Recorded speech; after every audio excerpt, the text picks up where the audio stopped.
Horror. What comes to your mind when I say the word horror? Horror as a genre is deeply intertwined with human fears, folklore, and cultural imagination. When we think of horror literature globally, names like Edgar Allan Poe or Stephen King comes to mind. But what about India?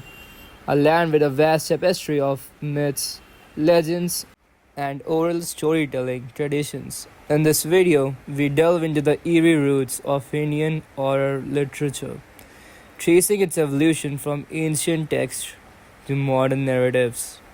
We'll uncover how the genre has been shaped by religious beliefs, colonial influences, regional folklore, and societal anxieties. Indian horror literature can trace its origins to the ancient scriptures and epics. The Atharva Veda, one of the four Vedas, contains numerous incantations and spells meant to ward off spirits, demons, and diseases.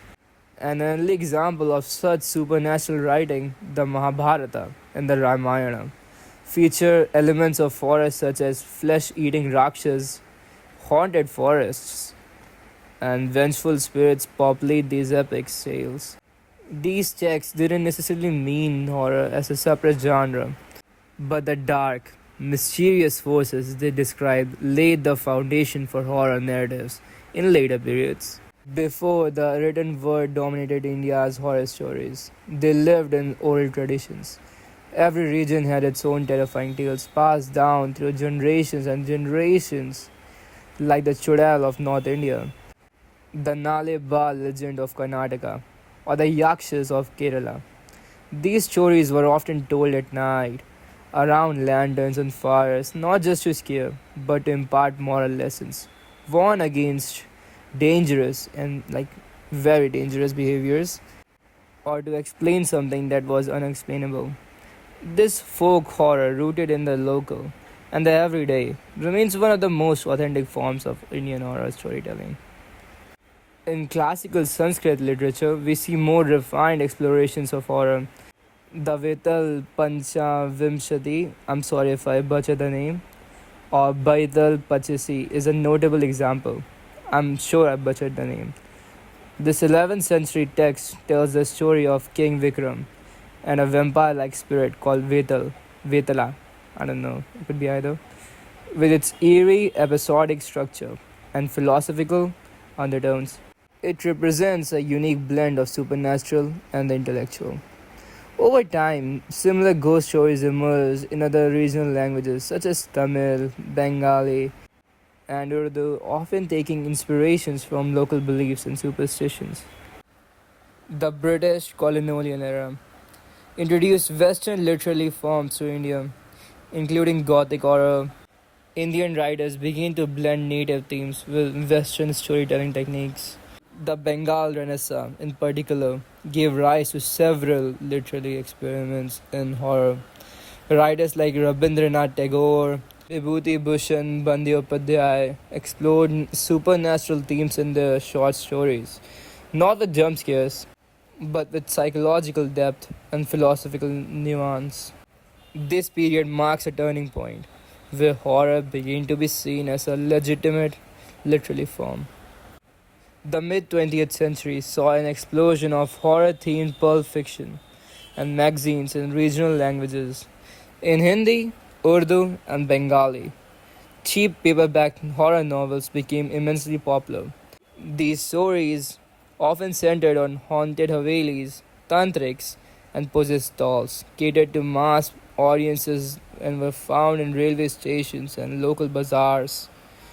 Though not always critically acclaimed, they democratized horror literature and cemented its place in popular culture. One of the most fascinating aspects of Indian horror is its regional diversity. Tamil horror fiction, for example, has its own distinct style rooted in temple horror and village legends.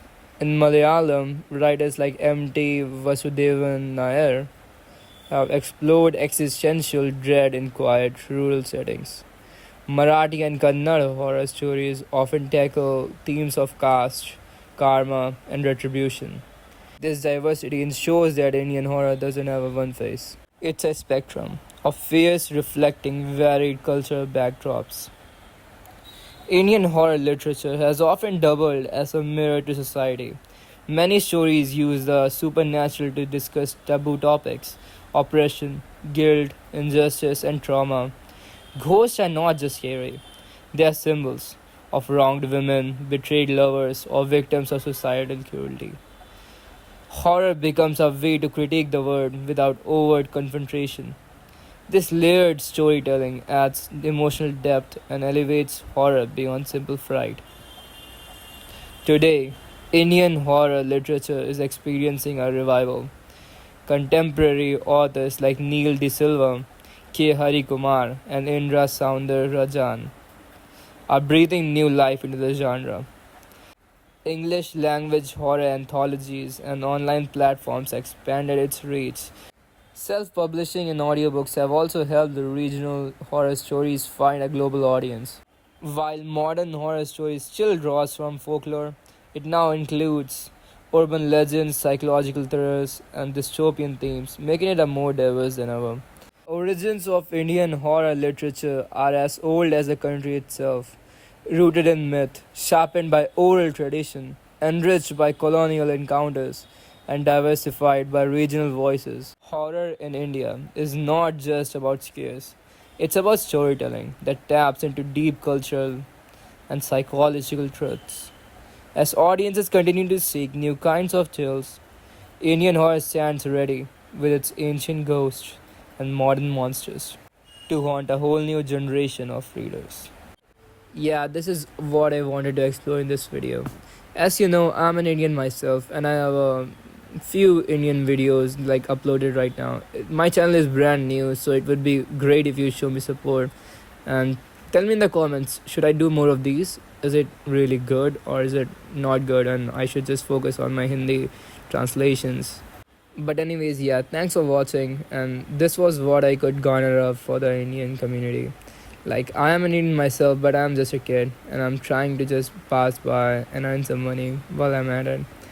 But anyways, yeah, and I would like to thank my Indian audience for supporting me. Like, it has not been like many days, it's chill. I'm very grateful for you guys.